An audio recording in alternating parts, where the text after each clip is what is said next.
Olá, eu sou o Dr. Edivaldo Gino, professor universitário há 20 anos e venho trazer para vocês muitas novidades no mundo da farmacologia. O tema de hoje é...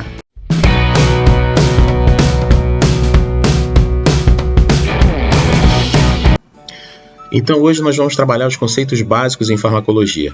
Então a gente vai começar por droga, fármaco, medicamento e remédio. Então, para poder exemplificar essas definições importantes, eu vou contar com a ajuda das nossas formas farmacêuticas, coloquei algumas aqui, as mais importantes. Vamos começar aqui pelos comprimidos. Então vamos lá. Um comprimido, normalmente ele tem uma forma mais circular, né? Esse comprimido ele possui dentro aqui a substância que vai ter efeito farmacológico. Eu vou tentar colocar aqui uma substância que a maioria deve conhecer, a dipirona. Então, essa dipirona aqui, ó, essa dipirona, ela está dentro desse comprimido aqui que eu desenhei.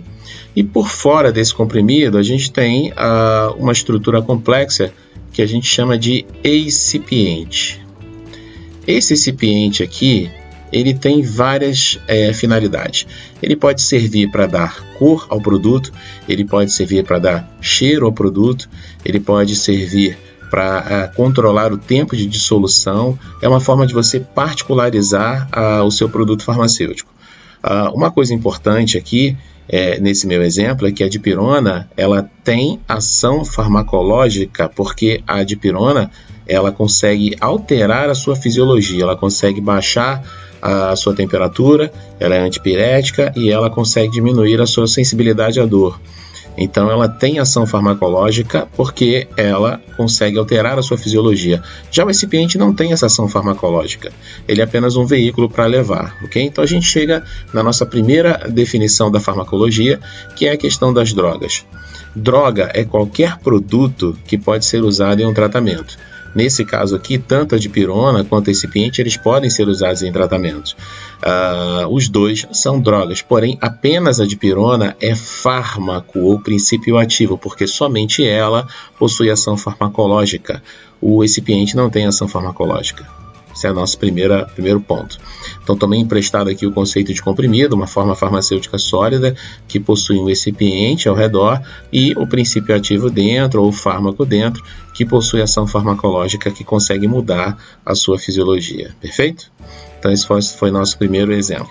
Continuando as nossas definições, a gente pode perceber que o medicamento é apenas um veículo composto por recipiente. Esse recipiente ele pode ser tanto sólido, como líquido ou como semissólido, né? O estado intermediário entre o sólido e o líquido, como pomada, creme e gel. E esse recipiente ele contém pelo menos um princípio ativo, pelo menos um fármaco no seu interior. Essa é a definição de medicamento. E o que seria o nosso remédio? Remédios são terapias. As terapias são qualquer estratégia que se usa para fazer um tratamento. Existe a terapia com meios físicos, que é a fisioterapia. Existe terapia com meios nutricionais, como a nutrição, né? Existe a terapia com meios químicos, que é a farmacologia. E existem outras terapias, algumas com comprovação científica, outras não. Então, as terapias são os remédios, e dentro dessas terapias a gente tem a terapia farmacológica, que é uma delas. O medicamento está ali dentro. Voltando aqui para nossas formas farmacêuticas, a gente continua a explicação aí com os comprimidos de liberação lenta. Os comprimidos de liberação lenta, eles são programados para que se diminua o número de tomadas ao longo do dia e que ocorra uma liberação do nosso princípio ativo de maneira controlada ao longo desse dia. Então é mais indicado para pessoas que têm doenças crônicas, como hipertensão, como diabetes, que precisam de uma liberação contínua ao longo do dia para que tenha estabilidade nos seus parâmetros fisiológicos. Então, o comprimido de liberação lenta tem várias formas de construir. Uma forma mais fácil de explicar é você transformar o nosso comprimido aqui padrão, construir ele em várias camadas. Então, toda vez que a gente constrói isso em várias camadas, esse comprimido ele vai liberando cada uma dessas camadas ao longo do tempo, né? E fazendo com que o processo de liberação assim, vá acontecendo de maneira lenta ao longo do dia. Então existe uma liberação de uma primeira onda de um princípio ativo, e aí algumas horas depois, uma liberação de uma segunda onda desse princípio ativo, e assim vai acontecendo camada a camada, até que todo o comprimido tenha se esgotado o seu conteúdo. Isso faz com que a liberação do princípio ativo seja mais lenta ao longo do dia e ocorra também de maneira mais controlada, né? O efeito farmacológico será mais constante.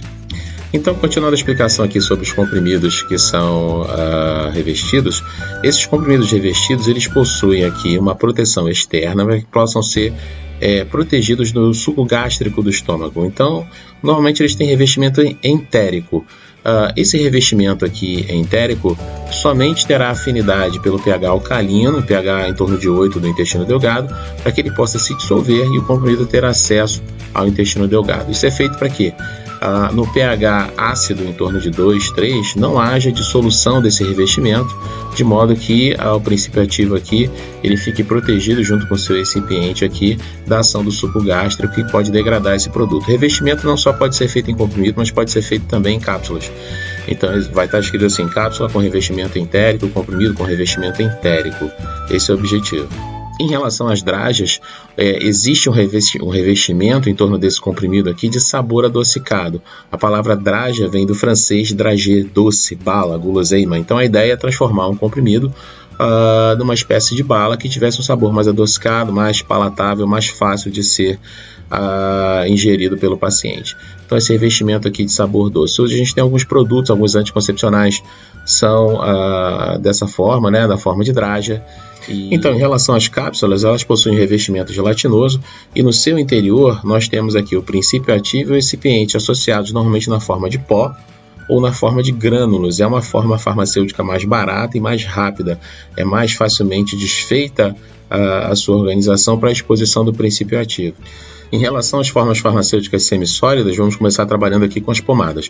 As pomadas são recipientes semissólidos lipofílicos que têm afinidade por lipídio. Normalmente ela é mais gordurosa, se sente pela textura.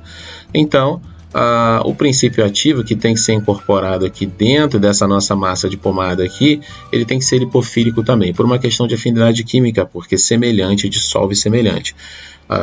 Dificilmente você vai conseguir incorporar aqui um princípio ativo que seja hidrofílico, que tenha afinidade por água, num recipiente lipofílico gorduroso, né? Essa é a questão, água e óleo não se misturam. Então a pomada ela é feita para fazer uma incorporação de um princípio ativo mais lipofílico. Agora, em relação aos cremes, o raciocínio é semelhante, né? Só que o recipiente do creme é um recipiente mais hidrofílico, então eu tenho uma tendência a incorporar nesse creme princípios ativos mais hidrofílicos, porque os dois têm que ter afinidade por água, senão eles não permanecerão na mesma fase. A gente fala na prática assim que o gel, o creme lá, a pomada foi quebrada. Quebrar no linguajar do laboratório significa que você vai ter a separação em duas fases. O princípio ativo ficaria de um lado e o recipiente do outro. Isso acontece quando você não combina a natureza química desses produtos. Em relação ao gel, o raciocínio também é similar. O gel ele é bastante hidrofílico, logo os princípios ativos que eu posso colocar no gel são princípios ativos também hidrofílicos para que não ocorra separação. O gel ele tem uma propriedade que se chama uma propriedade de ser coloide, a propriedade coloidal. Ele consegue mudar o seu estado físico de acordo com a temperatura. Então, quando você pega o gel na mão, numa temperatura mais amena, uma temperatura mais controlada, até uns 25 graus, assim, sem muito calor, ele está sólido. Quando você coloca na pele, você faz a aplicação dele sobre a pele e há um aumento de temperatura localmente por causa da aplicação, o gel que era sólido, ele vai se tornar líquido.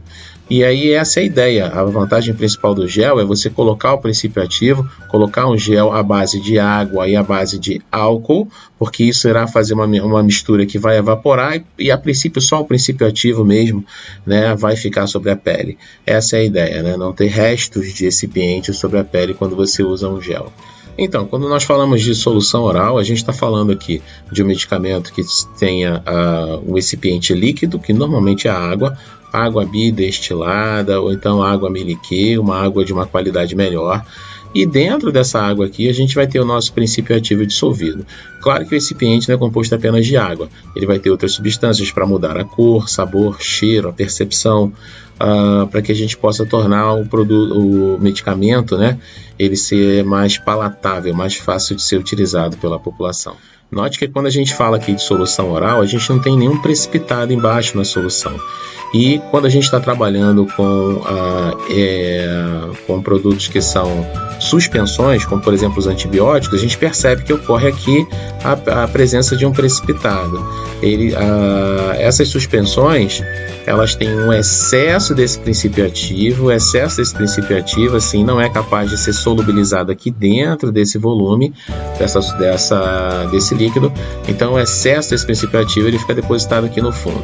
É necessário obrigatoriamente, no caso aqui da suspensão, a gente ter a necessidade de agitar antes de fazer a administração, porque se você não fizer isso, na parte de cima você toma uma subdose, na parte de baixo aqui do frasco você terá uma superdosagem. Quando a gente está falando aqui de uma solução injetável, uma situação importante que tem que ser observada é que o recipiente ele precisa ser um líquido estéril e apirogênico. Estéril significa que não pode ter nenhum micro-organismo aqui dentro, e apirogênico significa que não pode ter nenhuma toxina. Mesmo que não tenha micro-organismo, a presença da toxina pode fazer com que você tenha um choque séptico, uma febre, um tremor que você vai perceber logo no início da administração. As ampolas elas têm que ser quebradas, tem que ser utilizado o seu conteúdo. Às vezes uma ampola no momento da administração serve para mais de um paciente, principalmente em pediatria. Mas caso sobre medicamento aqui na ampola, ele não pode ser guardado para um próximo horário para ser utilizado no outro paciente, porque ele vai ter um choque séptico, isso aqui vai estar contaminado. Só pode ser aberto e utilizado. Agora, quando se trata de frasco ampola, que existe uma borracha protetora, esse frasco ampola com essa borracha protetora vai impedir o processo de contaminação durante um determinado tempo. Então, quando a gente tirar a agulha, essa borracha protetora vai fechar e vai impedir uma contaminação maior. Então, é possível guardar para fazer uma próxima administração. Quando a gente trabalha com elixir, a gente está trabalhando com princípio ativo num recipiente hidroalcoólico. Praticamente não existe mais elixir no mercado propriamente dito. Ficam as marcas comerciais, mas a questão da presença do álcool tem sido retirada ao longo do tempo. Quando a gente fala dos xaropes, a gente está falando de uma forma farmacêutica que é composta por 85 gramas de açúcar em 100 ml de água destilada. Quando o paciente é diabético, ele não pode ingerir essa quantidade de açúcar, então pode ser usado aqui um adoçante no local. Dentro dessa composição, a gente faz a adesão, a gente faz a incorporação do princípio ativo.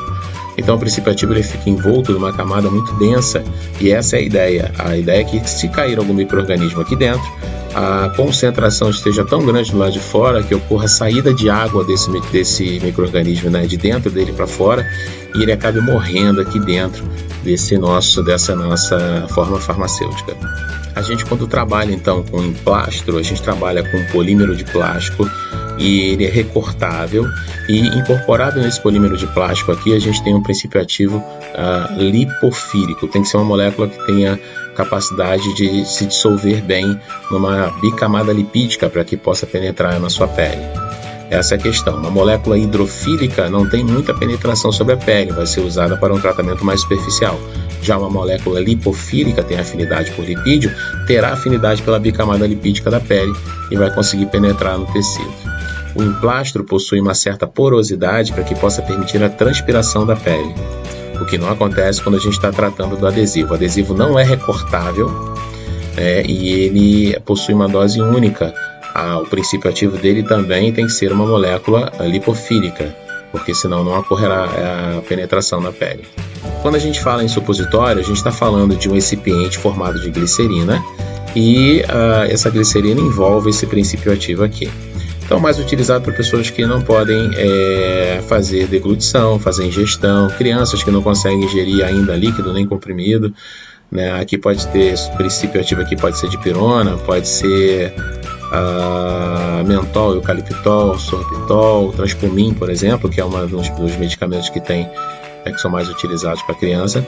E uma vez introduzido esse recipiente de glicerina, que numa temperatura amena aqui fora, em torno dos 25 graus é sólido, no ânus ele vai ter uma temperatura mais quente, vai dissolver essa glicerina aqui ao redor e vai expor o princípio ativo. Esse princípio ativo aqui, ele vai ser absorvido pela parede do reto. É claro que a quantidade excessiva de fezes vai fazer com que a absorção seja baixa.